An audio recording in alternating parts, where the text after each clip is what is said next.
Hey guys, welcome to another video, and in this video I'm going to tell you how you can actually transition into tech in 2025. I will tell you practical steps and things that I've done in my experience that helped me to transition into tech. Stick to the end of this video and you would learn something really valuable.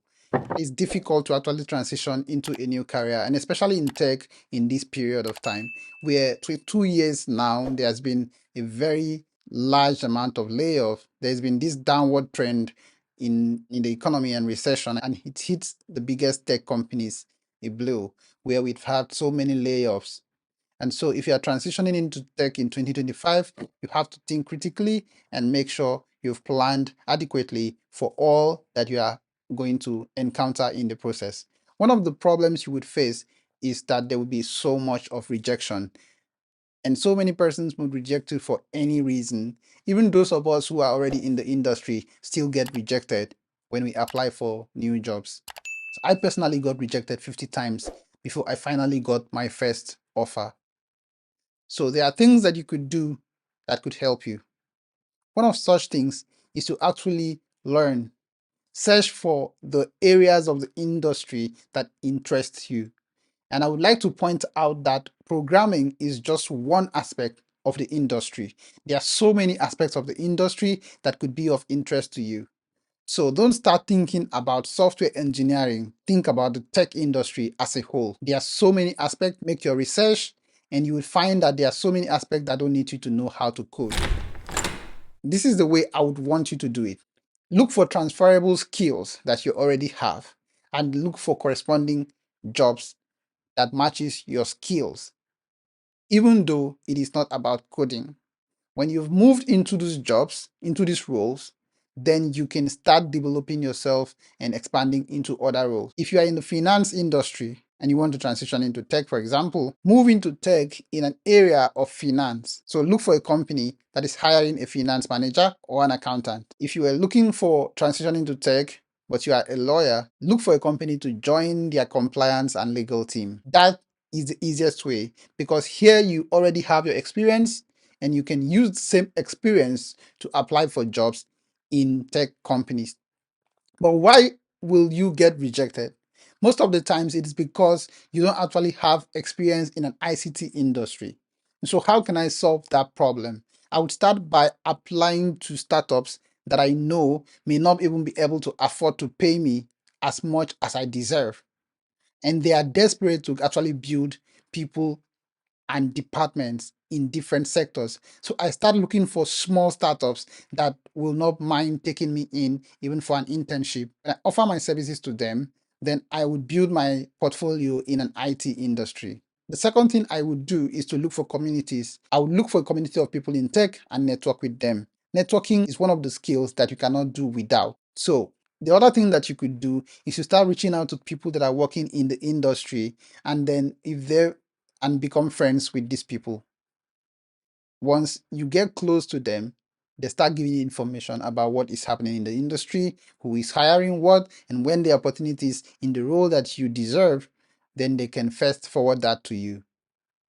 So they can refer you as well to those roles. So these are the ways that I would do if I had transferable skills. If I never had a transferable skill, then I would spend time learning. Learning is difficult. But then if you spend enough time learning, it will take probably 2 to 3 years of learning to get to a point where you can say you are proficient. And while you're doing that, use your learning experiences to build projects that you can then have a portfolio to show off with. The other thing that I have seen that works a lot of the time is actually offering your services to people. Look at a particular business, an individual, or anybody that needs your service and may not say it. Someone reached out to me and said, "Hey, I see that you are working on a YouTube channel. I could help you work on your scripts and work on topics that you can use for the next videos and plan your schedules for your YouTube channel." And that happened just yesterday. And I thought, look, this person has seen a potential opportunity to put into practice what they have learned. And I may not be able to pay this person at this point, but this person is definitely going to get an experience managing a social media account. And so this person is building his portfolio, but it's also putting into practice what they are learning.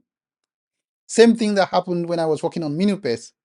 I had someone who transitioned from accounting into tech and needed more experience and needed more hands-on experience in real life projects. And he talked to me like, okay, you're working on something, I can help you in building this. And I gave him a try and I'm impressed. So when you apply such approaches, it usually works. It most times works, especially when you're not demanding so much in return. Because what you are trying to gain is experience. And by the time you've gained enough experience, you can then apply for major roles in tech companies where they can see that you already now have prior experience in working in this field.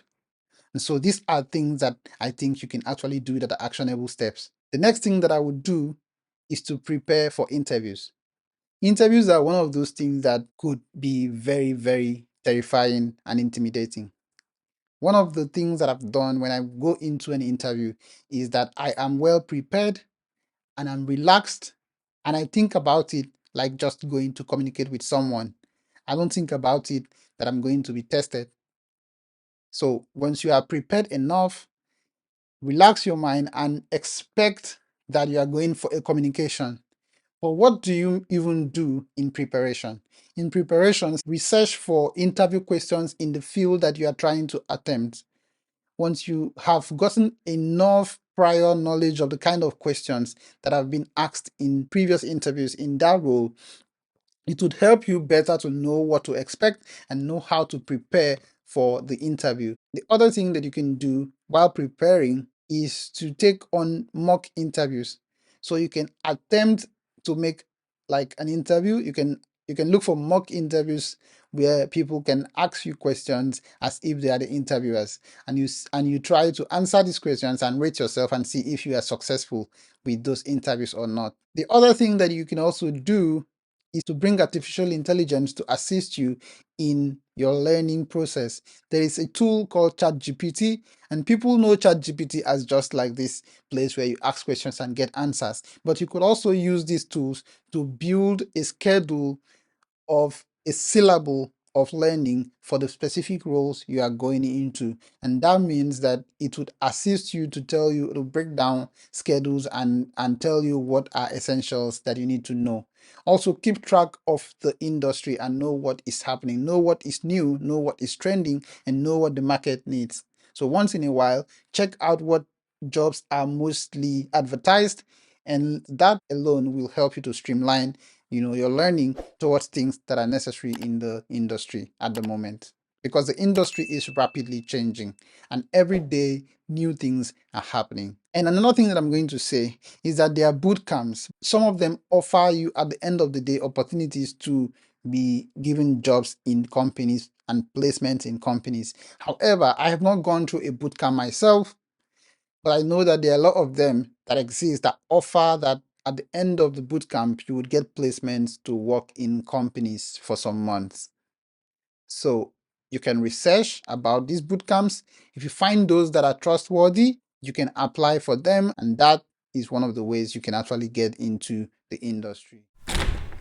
One last thing that I would like you to do is to get a mentor. Mentors help you to build your confidence, help you to align your goals and your pathways, and tell you where you need to focus your energy and your learning in. And with that being said, there is a mentorship opportunity with a group called the Mentorship Circle. Mentorship Circle is opening an opportunity for people who are interested in coming into tech and starting their career in tech. And they will give you pathways and they would help you to build you and mentor you for all of the times when duration where you are going through this journey. And if you want to be part of their mentorship circle, you can use the link below. There is a form below in the link. I will leave in the description, and you can fill that form and they would reach out to you and tell you the way forward. And so I would also leave a disclaimer that I'm not part organizer of the mentorship circle, but I think that they are a good platform and you can learn from them and they could be of help to you. So if you still need more information, you can reach out to me on Facebook, you can reach out to me on Instagram, and I'll be able to respond to you as quickly as possible. And with that being said,